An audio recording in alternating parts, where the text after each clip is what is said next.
Sumainyo ang Panginoon. at sumayo rin. Ang mabuting balita ng Panginoon ayon kay San Lucas. Papuri sa iyo, Panginoon. Noong panahong iyon, sinabi ng Panginoon, "Saan ko nga ihahambing ang mga tao ngayon? At ano ang nakatutulad nila? Katulad sila ng mga batang nakaupo sa plaza at sumisigaw sa kanilang mga kalaro. Tinugtugan namin kayo ng plauta, ngunit hindi kayo sumayaw. Nanambitan kami, ngunit hindi kayo tumangis. Sapagkat naparito si Juan Bautista na nag-aayuno at hindi umiinom ng alak. At sinabi ninyo, inaalihan siya ng demonyo. Naparito naman ang anak ng tao na kumakain at umiinom tulad ng iba at sinabi ninyo, masdan ninyo ang taong ito, matakaw at maglalasing, kaibigan ng mga publikano at ng mga makasalanan. Gayunman, ang karunungan ng Diyos ay napapatunayang matuwid sa pamamagitan ng kanyang mga anak. Ang mabuting balita ng Panginoon. Pinupuri ka namin, Panginoong Hesukristo. Umupo ang lahat. Isa po sa realidad ng buhay at masaklap na hindi natin talaga matanggap ay yung katotohanan na hindi natin pwedeng ma-please ang lahat ng tao. Kahit maganda ang iyong intensyon, yung iyong mga ginagawa at ang iyong mga sinasabi, meron pa rin magagalit at magagalit sa atin. At ang iba pa nga, masasabi natin na sala sa init, sala sa lamig. Ibig sabihin, hindi natin maunawaan o maintindihan ang taong ito. Katulad dito nang narinig nating ibanghelyo ngayon, na sabi ni Kristo, sa ano ko kaya maihahambing ang mga tao ngayon? Yung henerasyon ngayon, nung panahon niya, anong klase ba ang mga tao ngayon? Yun ang natatanong ni Kristo. At inihalin tulad niya ito sa mga bata naglalaro sa plaza. Ang sabi nga tumugtog ng plauta na masaya. Pero anong ginawa ninyo? Hindi kayo nagsaya, hindi kayo natuwa. Ano pang isa pa? Nanambitan kami, ibig sabihin nalungkot. Hindi naman kayo tumangis. Ano ba talaga yung gusto ninyo? At ang masakla pa, nagpadala ang Diyos ng dalawang sikat na tao. Una dito, si Juan Bautista na binanggit din sa ating ebanghelyo. Kaya nga lang si Juan Bautista, hindi rin nila matanggap-tanggap.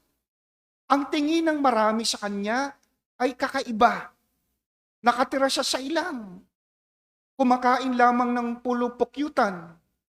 At marami rin nagsasabi na siya ay baliw dahil anti-social siya at inaalihan daw siya ng demonyo. Yun ang nasasabi ng iba. Mga kapatid, alam nyo mga bata pa tayo, sa eskwelahan, tinuturuan tayo pag merong exam, lalo pag mga kinder ka, grade 1 ka, di ba? Grade 2, hanapin ang mali. Di ba may panuto doon? Ang panuto doon, hanapin ang mali at ito ay ekisan. Ibig sabihin, pag ikaw ay kakaiba, ekisan ka. Ibig sabihin, mali. Kaya ngayon, kapag nakikita natin, nakakapagkakaibang personalidad ng isang tao at hindi katulad ng ating pag-uugali, mali siya. Hindi natin siya katanggap-tanggap. Hindi po ganoon. Halagang magkakaiba tayo ng uri ng pagkatao at ng personalidad. At dumating din si Kristo.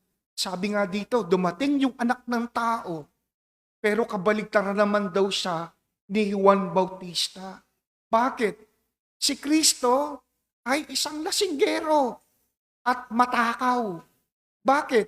Nakikita kasi siya ng mga Pariseo na palainom at palakain. Nakaupo sa mesa at sino yung mga kasama niya?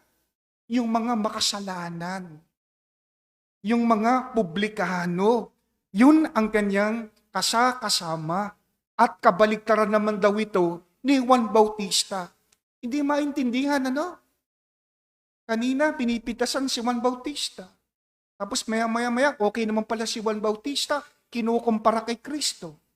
Sala sa init, sala sa lamig. Ang Diyos Ama, marahil, nagtatanong din sa atin ngayon, anong henerasyon ba mayroon tayo ngayon? Anong uri ng mga tao tayo ngayon? Marahil nasasabi ng Diyos Ama, hindi ko kayo maintindihan eh. Ibinigay ko na yung lahat-lahat. Ibinigay ko na rin yung bugtong kong anak para sa inyo.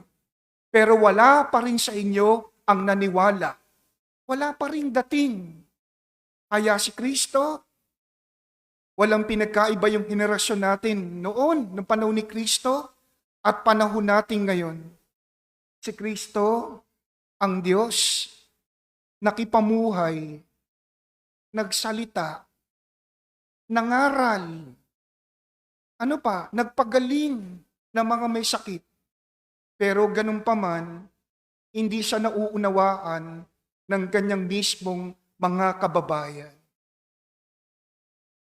Kasi mismong ang buhay, ang ginagawa, at ang sinasalita ng Panginoong Jesucristo ay mismong katotohanan.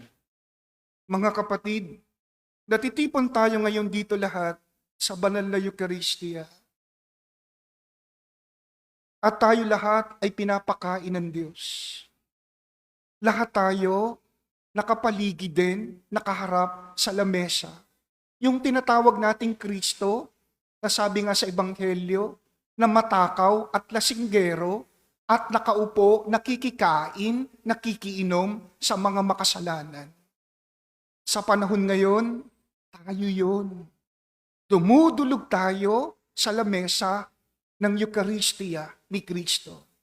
At tayong mga makasalanan ay kanyang pinapakain at pinag-iinom. Hindi lamang ng tinapay, hindi lamang ng alak, kundi mismong katawan at dugo ni Kristo. Ang tanong, nauunawaan ba natin ang misteryong ito? Amen.